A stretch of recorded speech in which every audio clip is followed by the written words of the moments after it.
Hey, it's And, Brian. gu- and guys, we are live on stream and we are live back on radio in 5, 4, 3. And we are back, folks, here on the Michigan Insider, Sports Talk 1050 WTKA online at WTKA.com. Sam Webb, Matt the Miz Mizler on the other side. And you know what we do? The 9 o'clock hour is the MGoBlog Roundtable hour. And the Roundtable crew, we're doing 2/3 of it again, but it's a different 2/3 as the man is back. The Mr. MGoBlog himself is in the metaphorical building. Brian Cook. Cook, how you doing, man? It's great to see you. Good. It's good to see you too. So I was going to be late, and usually Craig accuses me of being on a bender when I'm late, and it's just because the school bus was really late. So there goes my youth. Yeah, the fans, the folks on the stream are. If there could be like a standing ovation and a round of applause, they are all coming through in droves. Welcome back, Brian. Brian, good morning, Brian. Welcome back, Brian. LFG, B Cook, don't jinx us. All kinds of things coming across the screen because Brian Cook is back. So it is just great to see you, my man. Glad I to have you appreciate back. that. Thank you. And then Seth Fisher is back in the building. Been holding it down all, all fall camp, all the little part of the season we've had so far. Seth is back with us. Seth, good morning. How are you? Brian, don't let anybody tell you didn't do some hard work because the UFR is just killing me, man. we got to talk about how to keep you sane, if that's even possible. So, well, John Donovan did a lot of the work this week, bro. It's crazy. It's so quick story, and we'll get into the breakdown. So I'm going over the film with Vance Bedford, and so Vance is like, "Man, what is the offensive coordinator doing? This play has no chance of working. Why would you do this?" And he said that like 3 times, and I said, "Well, it's clear that Michigan didn't just outplay them; they outcoached them too." And he said, "Ah, well, I don't want to go that far." I was like, "Vance, you just said why not allowed to say that? Why would you do this?" But anyway, guys, let's get into this game, and let's start with defense first because we're going to talk offense the whole damn deal because everyone Michigan's offense. So let's just get defense out of the way first. Yeah. What do you make of Michigan's defensive effort against a team that heading into the season? Frankly, I didn't think Michigan would beat because I thought their offensive line would be overpowering.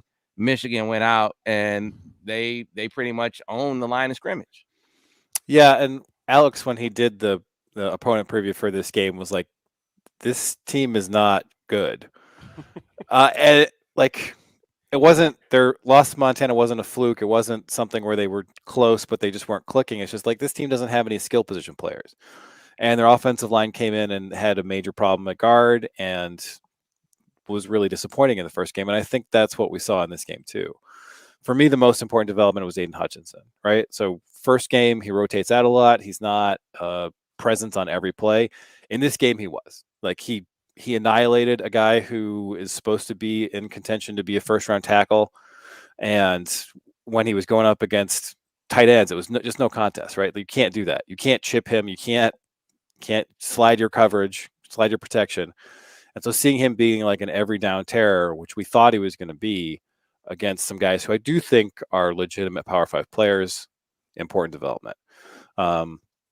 The rest of it, I don't even know how much you can take away from it because I just think Washington doesn't have the players. Mm-hmm. Yeah. So, Washington's left guard in particular was, I mean, and this is something that Alex pointed out when he did the faux film, and then it really showed. So against Western Michigan, I didn't have a whole lot of points for the defensive line, and we were kind of worried about that. And then all of a sudden, I'll post the UFR later today, but like it blew up. So Hinton was like putting the guys in the backfield. Mozzie Smith had a fantastic day. And you could see it on the film. They were just shoving the center or shoving that guard into the backfield. And they both came out scoring kind of similar to Aiden Hutchinson, but context matters, right? Like those guys were shoving, single blocking, and Aiden was like going through double blocks and just putting that Jackson Kirkland is the left tackle for Right. Washington, and he was just shoving that guy back into the quarterback, or set him up and then going inside of him. That was not a guy that Montana was able to deal with. They just kind of avoided him. Yeah, so and Michigan went right at him. Hutchinson was going against Jackson Kirkland, and the interior guys were going up against guys who got pulled against Montana. Right. So context is a big differentiator there. But honestly, for them to be able to rack up points against any Power 5 offensive line, I think we would have taken that going into the season, right? 100%. We were so worried that this was going to be a disaster zone. And now I think you might get to middling. I think that's a good place to be 2 games into the season for what we thought was the weak point of the whole team. That is awesome perspective, Brian Cook. I thought the same thing. I'm not going to complain about, them maybe being overrated. Okay, they were overrated heading into the season and dominating an overrated team. Michigan couldn't dominate anyone past Minnesota last year. So you got to take that. And you look at a guy, how about Jordan Whitley? There was a play where he pushed the center 5 yards in the backfield. Now he can't, he's not going to give you 3 plays in a row, but they're making progress, right? You're getting 1 good play. So let's, lose about 10 more pounds. Maybe you'll get, 2 or 3 good plays, but you're seeing that. You're seeing that around. And then the other thing that was evident is that they do a good job with their disguises. That was another comment that Vance made. Show one look, rotate into another pre-snap, keep the offense off balance, and then really confuse that offensive line with movement along the front as well. It's just been, he said, man, this guy, and he was talking about Mike McDonald, this guy's calling a good game. This guy's calling a good game. He called a heck of a game. I just need to pump the brakes a little bit because Donovan called a terrible game. And there were a lot of times where they're lining up. The very first play of the game, they're lining up and Michigan's slanting in, and they just don't have they're 3 blockers short for that. Yeah. And I'm oh, and they don't check out of it. They don't have the time to check out of it. And I'm just yes. Right off the bat, that this matchup is going one way. I asked both Al and Vance about that. I said, "Hey man, so audible? Does that doesn't exist for them? They can't. Well, wait. So they couldn't do it because their great plan was they came up with this huddle. What was I calling it before? Huddle tempo. So they huddled. And then they run to the line with 6 seconds left and try to get set. And Michigan runs to the line and they get set. But you have to wait a second before you can snap the ball. So Michigan has 1 more second. So Michigan was fine. The only time it got Michigan at all was because Michigan started going, okay, well, we can change. And they start bringing guys in. And then a couple times the defensive tackles weren't set. But in return, they didn't have any time to check because they're lining up with 6 seconds because they're huddling. Yeah, man. He said this play has no chance of working. It's I said, you are indicting their offensive coordinator. Well, no, I'm not. Yes, you are indicting their offensive coordinator, dude. He can't say that. They can't get on there and be oh man, I love it when they give me 2 backs because you cannot do that. He said that. He said those words. I love it when they give it. Oh man, I'd still be worth. Give me. I could come out of retirement and coach again. You are indicting him with every comment, dude. You might as well go the whole way. This dude is terrible. You don't know if they're be interested to see if they make it. So how about this? Because clearly they did a really, really effective job against a Washington team that have some question marks at the receiver position, right? Then you start to have to use your tight end and chip on Aiden and that kind of thing. So they were limited offensively. Give me your broad view of defense about what you're pleased with, what you're still concerned about with regard to this defense. I think the number one thing, sort of as a holistic sense, is that we've seen quarterbacks be confused and not find people to hit in zones. So before, like if a quarterback was holding the ball, it's because Michigan was man to man and they were dominating all the receivers, and that worked great until you come up against a team with 3 great receivers and your third cornerback isn't up to it. So kind of the story of the last few Ohio State games was that Don Brown's stuff didn't work against that level of competition. And so far, we've seen guys drop back to pass and it's zone and they don't know where to go because, as you mentioned, they're disguising well. They're actually practicing zones, which was supposed to be a focus last year, but because of circumstances was not. And the kind of breakdowns that you expect in defenses that are being taught and they're new defenses are relatively rare. I mean, there's been a few here and there, but overall, and that's the hardest thing to do, and probably in football is play a zone pass drop right as a linebacker when you're trying to check for the run.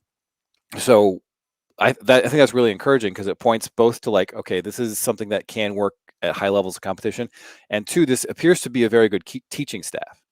So they can get their concepts across and get everybody bought in. And you got Junior Colson. Junior Colson comes in and Mozzie Smith's in the wrong gap. And so he goes and butt taps Mozzie Smith over into the right gap. He's a true freshman. So someone is communicating something to these guys and it's going pretty well. Yeah, I did want to tap the brakes because we were really positive about Colson on the podcast. And then when he came in for scoring, I mean, he got pulled in this game at the end because he was still making some major freshman mistakes. Well, and even like the butt tap thing was like, I think watching that, I think Hawkins was calling something out and Mozzie just wasn't listening. He was locked in or whatever. And so fine, he comes down. I still like it, right? But I don't think that was Colson identifying, where the defense is supposed to be. But when you point him in the right direction, man, he's got way more upside than the other guys on the team. Like they were running him on the same blitzes that they're running Nikai Hill-Green on. And I like Nikai Hill-Green. He had a pretty good game. But Colson just gets there faster. He gets there with more power. And when he knows what he's doing, it's something to see. Yeah, I think Hilo said in the summer, he's like, he can run. That dude can really run. It might be in the wrong direction. He might not be able to find his way to the bathroom, but wherever he's going, he gets there fast. There were a couple of times where like Michigan dropped into zones, and this goes back to like how McDonald likes to mess with the offense by giving them hard reads because he has the defensive ends, and I call them defensive ends. He calls them outside linebackers. But like if you're 270 pounds, you're a defensive end. But he had those guys dropping out into coverage so they could blitz from different angles. And a lot of times you would just have that guy dropping and had no idea where to go because he's defensive end. And, he would bonk into the middle linebacker because he doesn't know where to go either. And then everyone else is like got issues in coverage. You can get away with that, I think, if you're the Ravens with like their kind of cornerbacks. You can't really get away with that against an offense that really knows where they want to put the ball. But then it goes back to Donovan. He was so worried about protection that he had like 8-man protections and was only sending a few guys into routes. So Michigan, their cornerbacks did a good job, and then you have one guy inside to help each one of them. That's it. That's all you need. Yeah, feeling much better about the front, and the corners have improved for sure. But there are much stiffer tests ahead. I like you mentioned like in Junior Colson. Even though the grade maybe wasn't as high as he would have liked or anyone would have liked. But Rod Moore, I'm figuring that your grading was probably similar for him. Yeah, I like that guy has come in and he has jumped a lot of guys on the depth chart to be playing. He's not playing just mop-up duty. I mean, he's playing early in the game. Yeah, my take was basically exactly that his score was bad, but you can see it. So like he got hit, they went with a zero coverage, so he had no help over the top, and they went with zero coverage and they got him on a fade. But like he's in phase, like he just needs to turn around and kind of make that, and he had a chance to make that play. That was kind of a story of the game. I thought everything Washington got through the air, almost all the time there was a cornerback like in the guy's chest as he was catching it, or like he's got 2 people flying through the air and just barely makes it over their fingertips. And so he got hit with that. he had a mistake in cover 3 early on, which was just a freshman mistake. He did not drive on the ball, and there was a slant coming in his way. His guy came inside, and he stepped with his guy instead of just going after where he's supposed to go. That's easy to clean up, right? That's not a hard read. It was a 3rd and 15, and he gave it up. But and so that comes in for maximal bad scoring. Mhm. So then he also, at the very end of the game, he jumped a route. And they were getting killed on these tight end outs all the time, which happens against cover 3 because you got to have a real playmaker in order to stop that. And he jumped the route and he almost had a pick 6 right at the end of the game. So you can see it with him. Mm-hmm. Yeah, a lot to be encouraged about, a lot to be excited about with that defense. Now, on offense, they were pretty impressive running the football. The counter was the staple play. We'll get to this on the other side. Counter was a staple play, and they gave them a whole bunch of different counters. I mean, it was like a smorgasbord of counters that Washington just said, what the hell, man? I mean, we can't stop this play. But a lot of fans are talking about the 44 yards passing, not the 344 or 43 yards rushing, the 44 yards passing and what that portends moving forward. So we will get into that on the other side, get your take on the offensive showing. As we get to this break, let me remind you, our friends out at Brighton Ford, inventory is back near up to pre-COVID levels. That means the great deals are back at Brighton Ford. Get on board with Brighton Ford by going to brightonford.com. And you can check out the great deals like the one on the new 2021 Ford Edge SEL, $271 a month, get you in that vehicle with $2,000 down, or $333 a month with $500 down. How about the new 2021 Ford Bronco Sport Big Bend, $350 a month for that popular SUV with $2,000 down, or $413 a month with $500 down.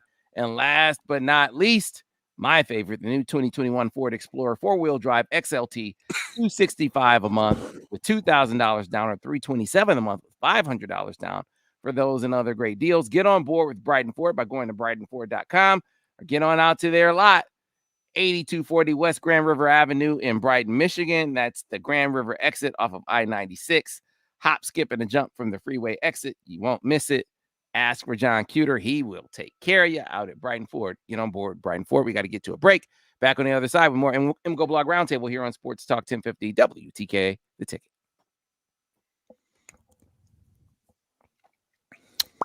All righty. Let's We are clear.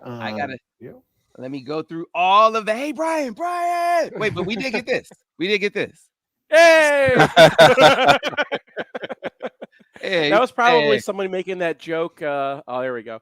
I was gonna say, on our message board, whenever you post something, someone go if Seth writes the article, they're like, "Oh, good job, Brian." They do that on my articles too. They say good job, Seth or Ace. So right, it's like a thing. Yeah, I'm gonna get some water. All right. The interesting thing for me was watching the game live. It's like, man, it feels awful conservative here, right? I mean, I had the same reaction as everyone else. Like you're winning. I said they're gonna have to throw the football more in the second half. Then they come out and they run 8 straight times and score a touchdown. So maybe not. But you start going back over the tape on Sunday. I was like, man, there were some not so good signs for with Cade. Yeah. Devin comes in Monday. And he said, listen, they made the 100% right move to start going to running as much as they did. He said, because man, he was not feeling it. And he said, I'm not speaking from a position where I'm just talking down to you, because he said, I've been there. There was a game, and it was the UConn game in 2013. He said, there was a game where I couldn't complete anything. And he said, I went back to the coordinator and I was like, look, went back to Al. Like, hey, run the ball. We need to run the ball, because I can't complete shit stuff that I complete with my eyes closed. And here I am in this game, and we got to do something different. And that was readily apparent to him. And then totally separate from that, Al said the same things. Like, man, he's not seeing coverages in this game. He's not identifying he's not letting go of the ball. He wants the guy to be wide open instead of anticipating guys being open. Some of the balls he's throwing are inaccurate, and it sounds like that was a bit of a carryover from practice that week. So they made a decision early in that game, like, we are not going to put this on his shoulder. Well, it was nice of Washington to play along too, because they were leaving two guys back all the time. Yeah, Watch your profanity. yeah, it made it easier to do that, to not put it on the shoulders, and you're gouging them. You're gouging them on the ground. But I mean, if you tell Jim Harbaugh, "Hey man, you got to beat me by running power all day," what is he going to turn that down? I saw that with Cade. That was I'm interested to see, how, because clearly they're going to try to run the football more in every game, but how much more emphasis is there on the throw game this week, just to see if they get him on track. Because this one game, he was efficient in the first game. I mean, this game, it might have been, I don't know if it was nerves. I don't know if it was JJ throwing that big, having that big debut. I don't know if it was that. I think it was Ronnie Bell. I think when you got a safety blanket out there like Ronnie Bell, who is going to get open for you, and the plays are designed to make sure like that guy, either he's going to be your first read or he's going to be your third read, and he's going to be open. Mm-hmm. And not having somebody out there that he trusts right now, I think was really. I thought the receivers were actually terrible in this game, and maybe that doesn't absolve McNamara for what was really a bad game from him. But I could see how if you're out there and none of them look like they're going to do something, it's hard to trust them to do something. Yeah, it is I guess the part that he couldn't see during the game, but that was a microcosm of this, because look, when JJ got in the game, they did throw it a little more. Mm-hmm. They did. I could see how he would feel a certain kind of way about that. I could see it. Right? He gets in, and then he has this big play, and I get a question in the press conference. Hey, what did you think of that big play? It's like, hello, I was the starter. And then during the Washington game, they introduced Cade McNamara, and it's not a picture of Cade. Yeah, you see that? Now, he could was it see a picture of Shea? No, it was a picture of JJ. JJ. I didn't see that. Oh, wait, hold on. I don't have it on this computer. But yeah, they put up this is Cade McNamara, all this stats, and it's JJ with a big smile on his face standing there. It's like, dude. Yeah, I was sitting with Jamie Mack, and he noticed. Yeah, it was. I didn't pick it up right away because I usually don't even watch that kind of. And then he's like, "Hey, isn't that JJ?" It's like, see, that's what I'm talking about. But I think he'll get back on track this week. It was his first big game at night, national TV audience, the Maize pom-poms flowing. You get how that can get to him. Yeah. So those get to me. I see pom-poms, and I'm like, I'm not going to see any third downs in this game. They were like, dude, this is it was electric down there. You couldn't really feel it from the press box, like they were talking about on it. It looked good, it looked impressive, but they were talking like it was epic down there. It was pretty epic in the stands. I mean, I didn't think it was that like the difference. You sitting in the worst spot for that. What do you mean? Like you always get like a rotating cast of different people, right? Yes, I do. So I mean, we're sitting where they're like, season ticket holders who sit with each other and have been doing so for 25 years. God, that sounds amazing. Instead, it's just none of these people know how to act. Like you get there, and like they're taking pictures with each other, and I'm like, that's a bad sign. I'm here every week. I don't take pictures. All right, guys, we're coming back from break on the radio side of things. Hey, Miz, I'm gonna ask you for a weather report when we come back, man. Okay, you got it. You bet. We go back on radio and, of course, on stream in 5, 4, 3.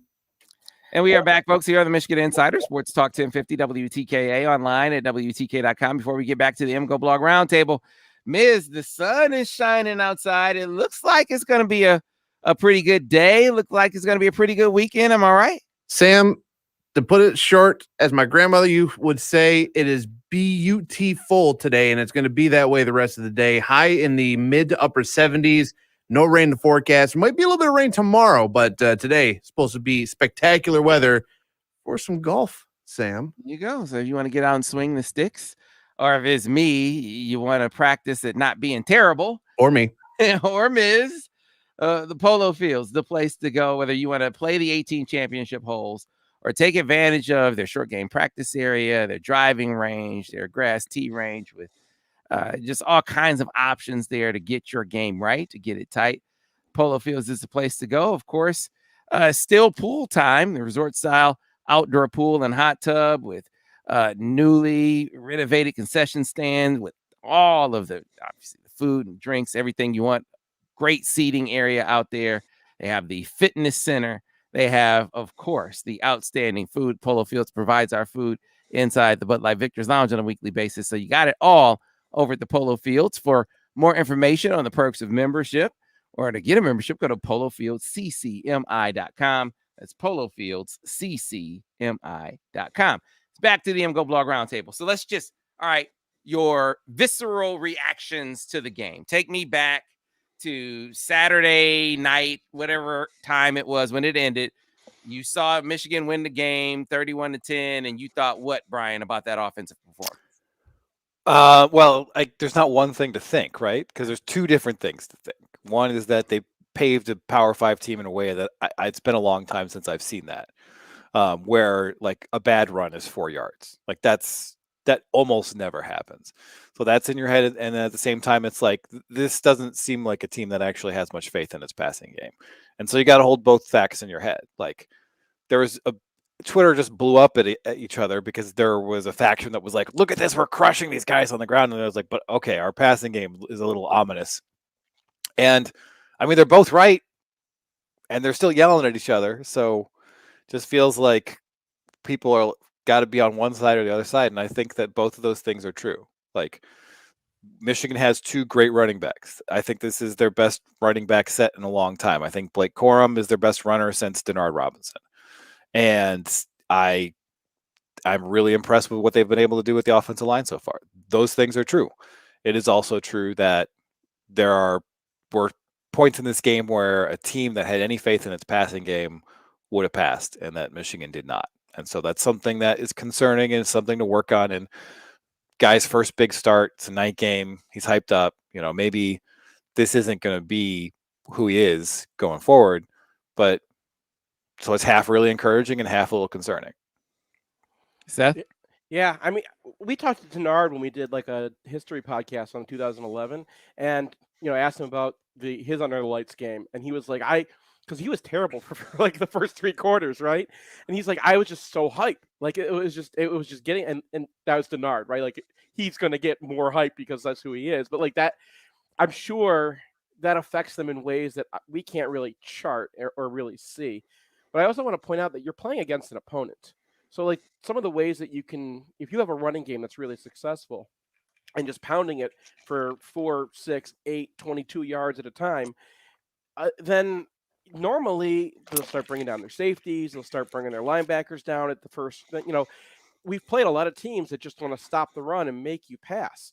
There was no point, not a single point, not even when they got down into the, to the goal line, when Washington was going to force them to pass or force them to,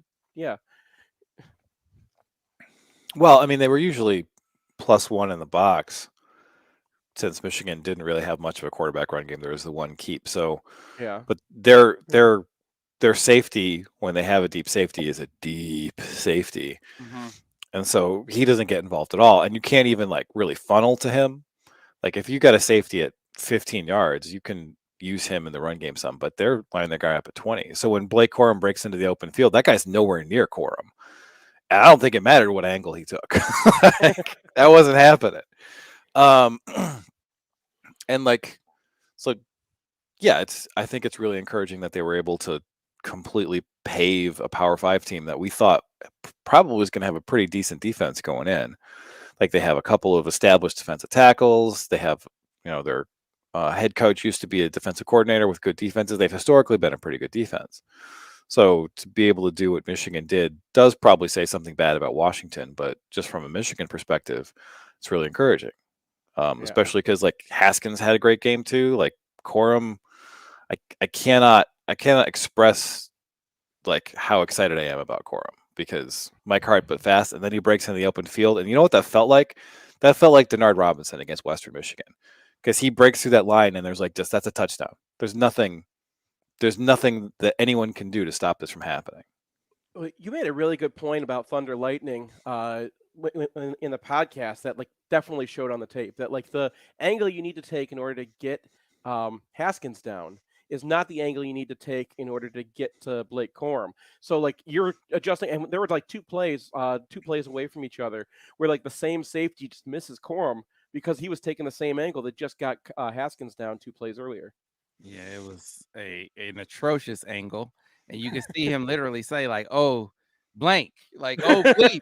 You can hear it through the screen. We're thinking of 2 different plays actually, but there was another play where the one where Corum actually tripped on his own feet afterwards is the one I was talking about. Yeah. Oh, okay. Well, I mean, I was just bringing like so if you're a safety and you see you need to go tackle Haskins, what do you need?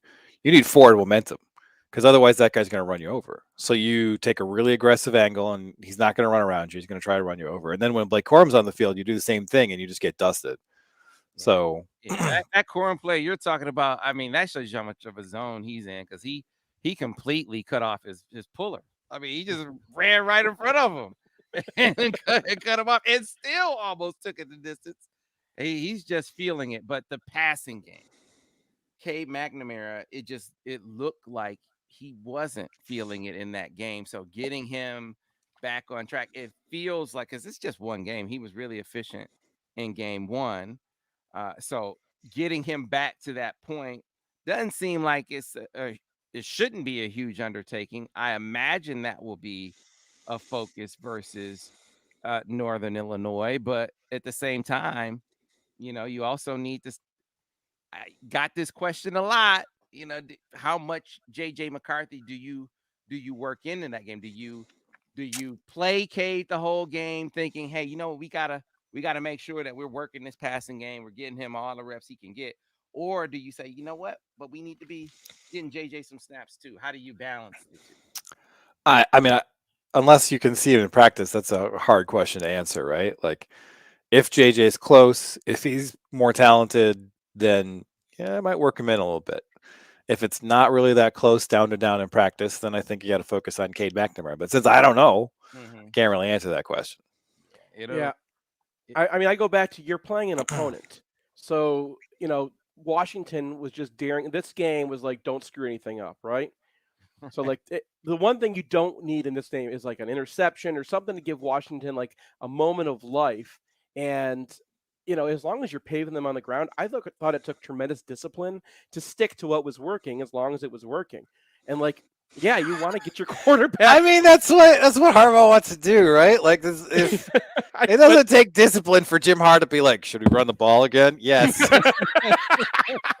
I mean, at one point, he was a quarterback. He knows what it feels like to like just be a sideshow in your own game.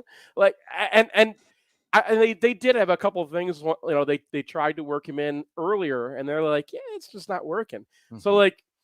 Yeah, I mean, stick with what got you here. There was nowhere an opportunity, I thought, where you can just be like, okay, let's just uncork it and see. If they'd gotten that touchdown on the 4th and 1 or on the 4th and goal, and they had like a 3-score lead or a 4-score lead, and then got the ball back, like that's I think when they would have opened it up.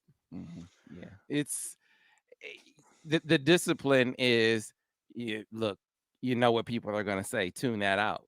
And that's exactly what he did. Because you think back to last year, and I made this point after the fact. I didn't have this thought as the game was going on. It's like, man, they're probably going to need to throw the football more while the game was going on. But after the fact, started thinking about what Gaddis said in one of the press conferences before the season, where he was like, you know what, it's on me. I didn't stick with the run last year. I should have stuck with the run game more last year, even in situations where down and distance wise, it wouldn't call for it. Like, why are you running here? This is ridiculous, right? But we've seen him run in some down and distance situations like that this year. And what I take from that is there were times last year where they tried to throw Joe into rhythm. Mhm. It didn't work. It cost the team. So if you got something out of that, their running game wasn't working nearly as well as the one it is this year, right? So even more of a reason to like look, not try to beat that to death if it's not working. Let's run the football, win the game. We'll work on our pass game in practice and maybe against another opponent and see how it goes then. Sure, and they try to get him into rhythm, I think, with a couple screens outside. But again, Washington was just taking that away. Like Washington was very focused on making sure nothing got outside of them. As soon as Blake Corum got the ball, and I thought there were times when McNamara could have thrown him a little bit more open or whatever. But like that was what Washington was focused on, and they didn't have Ronnie Bell out there blocking. I thought Samer still was fine, but like some of the other guys missed some of their assignments. And I mean, Roman Wilson just had a terrible game. Like, we talk about early shots. They took an early shot to him down the sideline, but he got jammed at the line, and then he is just absolutely covered. And he doesn't make a play Yeah, on I that thought ball he at had all. a step. I thought the ball was thrown inside. I mean, there was a window there, but it was a pretty small window. Like I thought that he lost that route pretty decisively, but yeah, and there were just some execution errors, like the one that we talked about on Slack, Seth, where Mm-hmm. it looks like Eric All's in a really good position to crack a linebacker, and then you have Sainer still leading out for Corum on that swing. I was like, that could have been a real big play. So yeah, there's just some early season hiccups going on, and you hope to see Michigan. Teams are going to be sitting on this bubble, right? Because it's effective. They've got the right guys to play it. The flares, the bubbles, the little. So Michigan is going to need to like pull some clubs out of the bag and have some counters to that. Hopefully not against Northern Illinois, but I wouldn't be surprised if what was the first Big Ten game against? Rutgers. Rutgers. Well, And then Wisconsin. All right, Wisconsin. We're gonna see some fake flare screens and fake bubbles, and they're gonna take advantage of that. I think because, yeah, teams are gonna sit on it because teams are gonna be scared of it because you don't want that. Yeah. Well, you don't want Blake Corum in space with the ball. Yeah, Samer still can get out there and block. Eric All can get out there and block, and then you got to deal with Corum out there. Like that's yeah. So it's not. Northern Illinois guys, what do we know about other than Rocky Lombardi? What do we know about Northern Illinois? Well, they beat Georgia Tech, but that game I think they had like a +3 turnover margin and got outgained badly. So it was just kind of one of those games. So not quite like the Montana game where Montana was just probably the better team. And then they lost to Wyoming by 7. They again in that game had a lot of turnover luck. So they had this kind of spurt to come back from 26 down to briefly lead by a point. But it kind of looks like that's a house of cards for them. And last year, the MAC didn't play last year. No, MAC played last year, but Did were they? terrible. Yeah, they didn't win last year. They had a lot of close losses, but they were a terrible team last year and lost a whole lot of guys. Like the transition was terrible for them because everybody came and like picked off anyone they wanted from his roster, and they're still kind of working their way back. They got a decent running back in Harrison Whaley, who's kind of like a little speedster. And then Tyrese Ritchie hasn't gotten to have many opportunities yet, but he's like the downfield threat. So like Rocky Lombardi is definitely going to come and throw fades to him over Vincent Gray until we stop it. So I imagine that's going to be their game plan. And then defensively, I think they're pretty terrible. Like they just gave up a ton of points to Wyoming. Yeah. They play really far back in coverage because their secondary doesn't know what they're doing. They're all really young. So it would be a good opportunity to practice what you want to practice. Let's say that. Sounds like Rich is going to run the ball 50 times, and everybody's going to be super angry. They have to balance. I mean, you got to be intentional about it, and that if they aren't intentional about it, it will tell me something about how practice went this week. All right. If they come out and it's 15 passes in this game, what it would say to me is, man, that week of practice was looking like the week prior of practice, because for them to get away, to really sort of see and feel like he's got it and he's not going to get it in this game, and the running game is working to the extent that they emphasized it. It couldn't have just been that game. They had to be seeing some signs in practice during the week too, which I gathered. And if they come out this week and All right. and it's like 80-20 run, then I'll feel the same way. Of course, they're gonna run the football way more than they pass it. But like last game, if it's like that again, and then it will say practice wasn't that good, and then it will also say, man, you got to start working JJ in there more, because you gotta develop faith in your passing game some kind of way. All right. Well, that's a subplot to watch for, because that's like everybody's arguing about whether this was entirely just we're paving them, we want to be safe, or like so. I mean, that does say something right there, right? I do not think it was just that. Certainly was a huge right part of it. Yeah, but it wasn't the only thing. It was not the only thing. That the confidence in the passing game.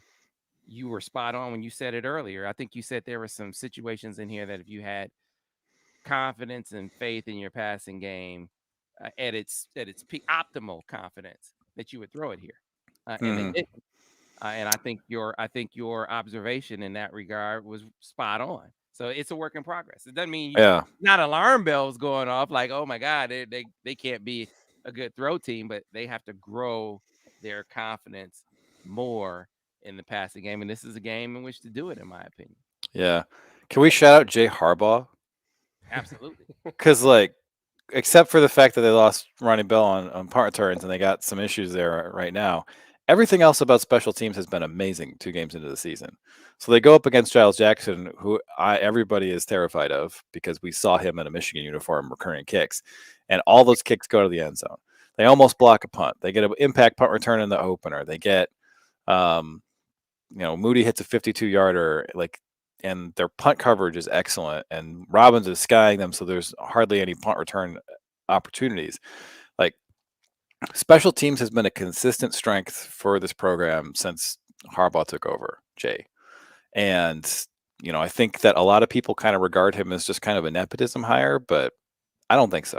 I think he's really done excellent work with that unit and continues to. And every year it's a strength. Yeah, and he also recruited a running back recruiter too. He's also too. So Jay, anyone that calls that a nepotism thing just wants to take a shot at Jay. Yeah, I mean, but the people do, right? There's always going to be that, but the consistent excellence with his primary responsibility, I think, is worth talking about. Hey man, they're doing us a favor because if he goes and becomes a head coach somewhere because they realize there's too much value in that guy, then we lose that. So, man, you can't stand in front of the dude's progress. You want to hold the man down. I think Jay has aspirations beyond being a. I think we're very lucky to still have him. Let's put it that way. Yeah, no doubt. So I wanted to ask you guys, because I keep seeing these notes about Mel Pearson killing it on the recruiting trail. We could talk Michigan recruiting. We talk it up. Been talking it a lot. It was an epic weekend. They moved up with a lot of guys. We'll see who they get. But it sounds like Mel is actually getting a bunch of 5-stars in the fold. So was there another commit flip on the horizon or something going on there, Brian? So this happened a few weeks back as they got an official commitment from Adam Fantilli, who's supposed to be he's locked in as the number 3 pick in the 2023 draft. And in many drafts, he would go first overall. He was the playoff MVP of the USHL as a 16-year-old, which never happens. 16-year-olds die in that league. And he is a truly elite prospect. And he's also bros, and I know I'm going to say this name and you're just going to cackle, with Rutger McGroarty. Hey, Rutger! Who was a Notre Dame commit. And when Adam Fantilli committed, Rutger was like, nah, I'm going to go to Michigan. So they flipped another NHL first-round pick from Notre Dame on the heels of getting a top 5 NHL draft pick. And now the doors are open for the 2023 class. They got a kid in called Charlie Serrato, who's on the national team. They got another commit just yesterday. They are on their way to becoming the Alabama of college hockey. Wow. Now, and there's no Ohio State. Well, Alabama doesn't play in a league where a lot of the teams are 4 years older than Alabama. Right. So they're not likely to have that level of success solely because recruiting at that level isn't as valuable as recruiting at that level in football is. But, they're going to have 7 NHL first round picks on the roster this year. And they have, I think, the number 1, 2, 3, 5, and 7 incoming college prospects according to Puck Prep's rankings. So there's guys who are going to the OHL. We're not counting those guys. But in terms of guys going to college, they have something like 5 of the top 7 guys. And these recruits don't really change things for you in year one, but they're keeping them. Well, I mean, you get a guy like Kent Johnson in who, I mean, he scored a point per game last year, right? Yeah. But sophomore year, like those guys take off. If you guys remember Jackson's first year, I think he had more penalty minutes than pounds he weighed. And I was very young, and I remember shouting at him, "You're supposed to be the number 3 pick in the draft," because I was mad at him. And then he came back as a sophomore and absolutely annihilated college hockey. And so Michigan has Power back. They have Beniers back. They have Kent Johnson back. All of those guys are going to be way better than they were this year because they were young enough that they went in this draft. So the younger you are, the faster you improve. And so these guys are super talented. They're coming back for a second year in the same system. And then they brought in Brandon Naurato to be an assistant coach. And there's an Athletic article about Naurato, just what he does in the offseason. And he was the director of player development, I think, for the Wings. I'm not sure if that was the actual title, but that's what he did. So that's a slam dunk hire in terms of getting people better. And they brought back a couple of like grinder types. They brought back Luke Morgan and Pastiev for COVID 6 years, and they've got Van Wy. Like the only question really is like, so they got to replace Strauss-Mann. They have Portillo, and I think Portillo is going to be good, but Strauss-Mann was established. And if they get good goaltending from Portillo, they're going to be a monster. So I mean, put this in perspective, because Michigan hockey has been one of the premier hockey programs in America. So they've recruited well, in the past, but it's unprecedented in this program, the recruiting run that Mel is on. Yeah, I mean, they had 4 of the top 5 picks in the NHL draft. No program, college or junior, has ever come close to that. Like, I don't want to, like, I think people are going to be disappointed with anything other than a national championship. And I don't think that is quite fair just because of the tournament format, right? Like, it's a single elimination hockey tournament, which means anything can happen. But yeah, I expect them to be a 1 seed. I expect them to, Minnesota's real good. I mean, the problem is that they have a conference that there's really no nights off except for Michigan State. Even Michigan State's getting better. Like there's no like Alaska Fairbanks in this league where you're just going to run in and win 8-1 both nights. But yeah, so they had a real talent drought because the time frames in hockey are so extended that when there was uncertainty about whether Red was coming back or something, that hurt like 3 or 4 classes. And this class that just came in was really the first one that they were able to recruit from scratch. And you saw what they did. And you saw what they're doing in the next class. And they're starting to do that in the class after. And there's a momentum there, right? Like, great. Yeah. So it's spread the wealth. I mean, you got. No, don't do that. Take them all. I'm talking about with the other programs on campus, not other hockey programs. Well, I don't think he did. We got a hockey player as the backup quarterback right now. We got Juwan. Juwan is doing all right for himself too. You need a little bit of that magic to start flowing over on the football side. Is it field hockey #1 in the country right now too? Yeah. I don't think many's. They almost took out Stanford in the Directors Cup last year, so I think things are going pretty well. So, all right, well, fellas, I gotta say it has been great to have Brian Cook back in the house for sure. Missed you, my man. You look good. You sound good, and it's coming off a victory. I hope that we can have the same kind of mood on a weekly basis, because that means that Michigan will have won every single game. Now, I don't expect that to really happen, but I can hope, right? I can hope. Well, last one for you, though. What did you make of Ohio State? I thought when we watched the Ohio State-Minnesota game they don't have the defense to compete for a national championship. Then they go out and lose to Oregon and confirm that. That does not mean they aren't the best team in the Big Ten. But unless you think Iowa is. What do you think of Iowa is not the best team in the what do Big you Ten. think of how the Big Ten shapes up or shakes out now? I mean, it's still Ohio State and everybody else, right? Like even in the Oregon game, their receivers had terrifying stats. Stroud had terrifying stats. And you remember that Virginia Tech game some years ago where they came out in a double eagle and completely stuffed the Ohio State offense, won that game? Well, I got bad news is that Ohio State knows something's wrong and they're going to fix big parts of it because the Ohio State guys I trust, like Ross Fulton, they're like, I don't know what we're doing. This game plan doesn't make any sense. We're not executing. And if he can see it, Ryan Day can see it. So I don't think the offensive game plan? No, the defensive game plan. They So- have no edge. Like the linebackers Right. just not getting to their gaps. So they're going to fix that. Al Washington's going to call the defense, but what can Whoa, that's news. this is just no. Okay. Oh, okay. Speculating that Al Washington is going to call the defense. You don't think Kerry Coombs is the mind behind the? No, I mean he told you what he thought of Kerry Coombs this week. Yeah. I mean, very, very clear. So like And that's Al Washington is his guy. They had to sweeten the pot to keep Al from leaving anyway.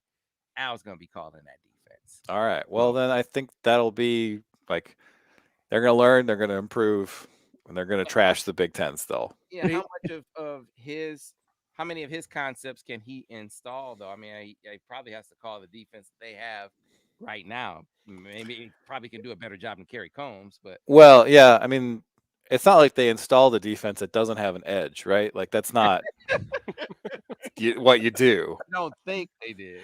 I don't know. So I think that there are things that can get fixed, and then they'll be sound. And I don't think they're going to be a good defense. Well, they'll be a good defense. I don't think they're going to be a championship level defense. But yeah, I don't think what we saw against Oregon is going to be what we see in 3 weeks, unfortunately. All right. Well, folks, we got to get out of here. Brian Cook, glad to have you back, my brother. Seth Fisher, my guy. Get better. I know Craig is listening. Get better, Craig. Hope to see you next week. For the rest of you, we got to get out of here.